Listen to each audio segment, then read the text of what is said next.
शिवसेना वर्धापन दिनी युवासेना माणगाव तालुका आयोजित रुग्णवाहिका लोकार्पण सोहळा उत्साहात। पक्षाच्या वर्धापन दिनी सुरू केलेली रुग्णवाहिका सेवा अखंडितपणे सुरू राहील।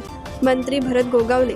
गोरगरीब जनतेच्या सेवेसाठी शिवसेना व युवासेना माणगाव तालुका यांच्यातर्फे पक्षाच्या वर्धापन दिनी सुरू करण्यात आलेली रुग्णवाहिका सेवा अखंडितपणे सुरू राहील असे अभिवचन माणगाव येथील कार्यक्रमात बोलताना मंत्री भरत गोगावले यांनी दिले। शिवसेना व युवासेना माणगाव तालुका आयोजित शिवसेना पक्षाच्या वर्धापन दिनानिमित्त शुक्रवार दिनांक 19 जून 2026 रोजी उपजिल्हा रुग्णालय माणगाव या ठिकाणी रुग्णवाहिका लोकार्पण सोहळा मंत्री भरत गोगावले व पक्षाचे कोअर कमिटी सदस्य विकास गोगावले यांच्या प्रमुख उपस्थितीत उत्साहात संपन्न झाला। यावेळी मंत्री भरत गोगावले यांच्या हस्ते श्रीफळ वाढवून रुग्णवाहिकेचा लोकार्पण करण्यात आला।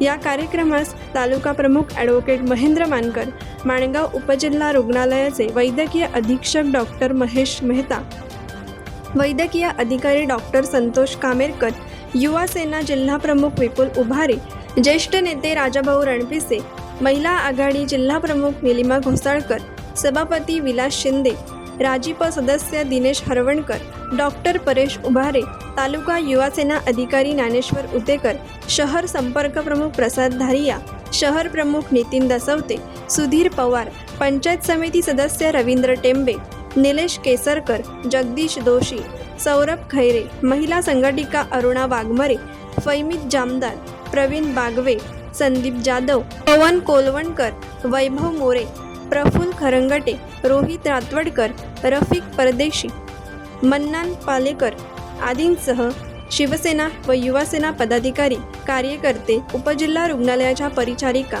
कर्मचारी वृंद मोठ्या संख्येने उपस्थित होते।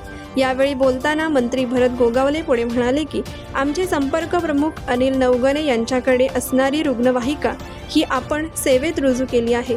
तालुका युवा सेनेने या रुग्णवाहिकेचा लोकार्पण सोहळा आज आयोजित केला आहे। माणगाव हे रायगड जिल्ह्याचे मध्यवर्ती ठिकाण असून येथे असणाऱ्या उपजिल्हा रुग्णालयात वेगवेगळ्या आजारांचे रुग्ण उपचाराकरिता येत असतात। या रुग्णांना कधी अधिक औषधोपचाराकरिता MGM रुग्णालय, JJ रुग्णालय, सायन रुग्णालय या ठिकाणी पाठवण्यासाठी रुग्णवाहिकेची गरज असते। ही गरज ओळखून शिवसेना पक्षाच्या वतीने युवा सेनेतर्फे या रुग्णवाहिकेचा लोकार्पण सोहळा आयोजित करण्यात आला आहे। गोरगरीब जनतेसाठी अत्यंत कमी खर्चात ही रुग्णवाहिका उपलब्ध करून देण्यात येईल। ज्या लोकांची आर्थिक परिस्थिती नसेल त्या लोकांना शिवसेना पक्ष संघटना मोफत रुग्णवाहिकेची सेवा देईल। माणगाव उपजिल्हा रुग्णालय हे गोरगरीब जनतेसाठी असून या ठिकाणी ज्या काही सुविधा आहेत याचा नागरिकांनी लाभ घ्यावा। रुग्णालयाच्या ज्या समस्या आहेत त्या देखील सोडवण्याचा आपण प्रयत्न करू असे सांगत त्यांनी सोनोग्राफी मशीनवर ऑपरेटरची व्यवस्था लवकरच केली जाईल असे सांगितले। कोकण एक्सप्रेस चॅनलसाठी माणगाव प्रतिनिधी मजिद हाजिते। कोकण एक्सप्रेस चॅनलला लाईक करा, शेअर करा आणि सबस्क्राईब करा।